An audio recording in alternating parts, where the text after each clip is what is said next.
What is one thing you wish you knew about STEM or paleontology when you were little, and what advice would you give to the girls watching this interview? So I think I never realized just how broad science is and paleo even. I mean, you think of paleo, you think of dinosaurs, but there's just so much more to it than dinosaurs. And I've met so many people who do just different things that have to do with paleo.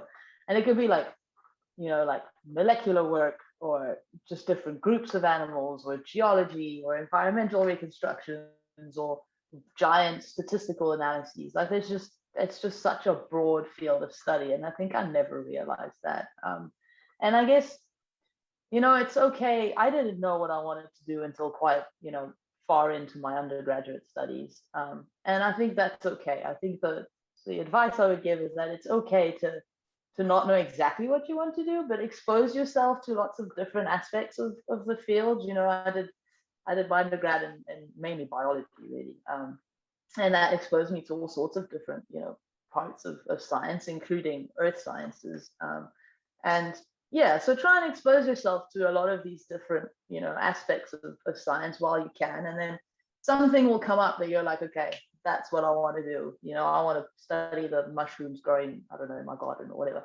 I think there's so much to look at in science, and it's all around us. There's just so many different aspects of it, and so I think it's okay not to know what you want to do, and just try and discover as much of it as you can, and then you'll figure it out along the way. I think that's great advice because, I mean, there are so many different things you can do in science, and every day there are more discoveries and more new things that are happening and more fields that you can go into. So it's always changing and it's always improving. And so, there's really endless possibilities for what you can do. Thank you so much for agreeing to do this and for giving very, very insightful and wonderful answers. And I'm so glad I was able to have the opportunity to interview you.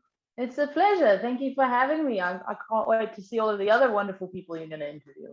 It was so good to meet you. You too. Bye. Bye. Thank you.